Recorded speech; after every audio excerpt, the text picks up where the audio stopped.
Welcome to History in a Year, America's first 250 years. Join us every single day as we journey from the Revolution of 1776 to the 250th anniversary of the United States. You can find every episode and join the discussion at pointedwords.com. I'm Stephen. And I'm Leah. It is March 6th. Welcome to episode 65.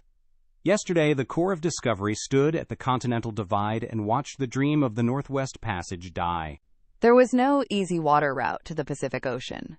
Just hundreds of miles of jagged, snow-capped mountains. Thanks to an unbelievable coincidence, Sacagawea had reunited with her long-lost brother, the chief of the Shoshone. The Shoshone sold the Americans the horses they desperately needed and provided an old guide to show them a path over the Bitterroot Mountains. That path is called the Lolo Trail, and crossing it was the darkest, most agonizing chapter of the entire expedition. It is early September 1805. You would think the weather would be manageable, but at that elevation it was a frozen hellscape. They were completely lost.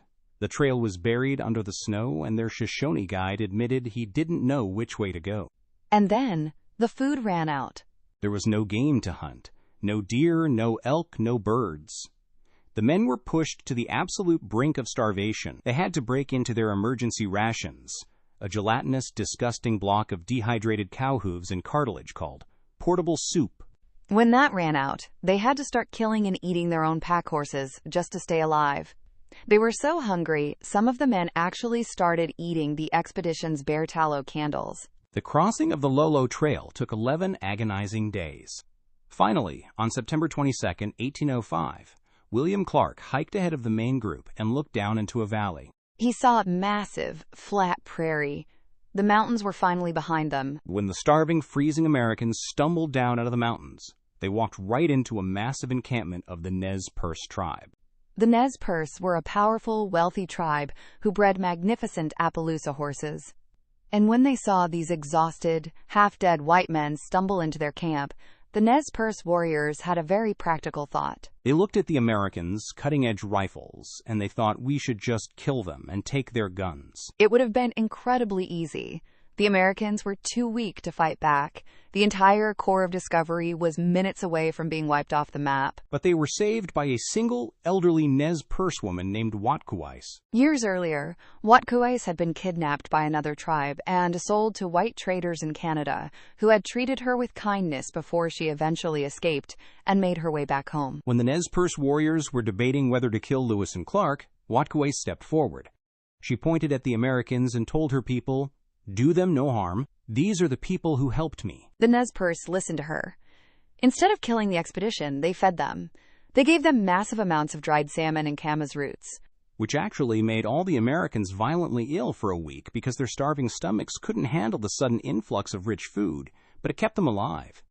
The Nez Perce showed them how to burn out the trunks of massive ponderosa pine trees to make dugout canoes. The Americans left their horses with the Nez Perce, loaded their supplies into their new canoes, and hit the water. They floated down the Clearwater River, into the Snake River, and finally, into the massive, roaring current of the Columbia River. They were on the home stretch.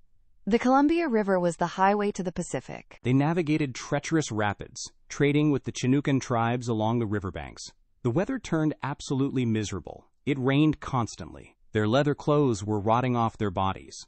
But on November 7th, 1805, the fog finally lifted.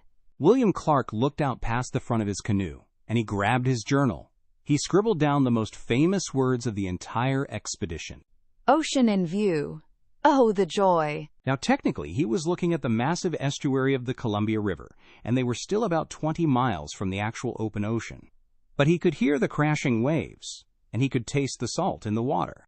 They had done it. They had crossed the North American continent. But the celebration didn't last long, because they immediately realized they had to survive another winter before they could go home. And it was raining. It rained for exactly 12 days straight. They were completely soaked, shivering on the beach, trying to decide where to build their winter fort. And to make that decision, the commanding officers did something completely unprecedented in American military history. Lewis and Clark called the entire expedition together, and they held a vote. Every single member of the Corps of Discovery got an equal say in where they would spend the winter. They voted to cross to the south side of the river and build Fort Clatsop in present-day Oregon. But look at who cast a ballot that day. Sacagawea, a teenage Native American woman, cast a vote.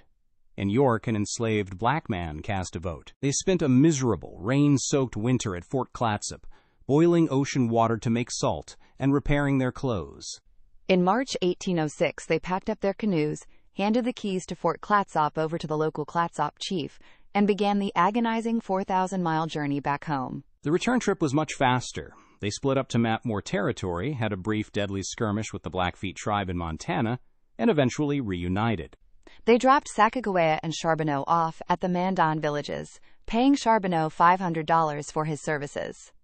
Sacagawea, arguably the most valuable member of the team, received absolutely nothing.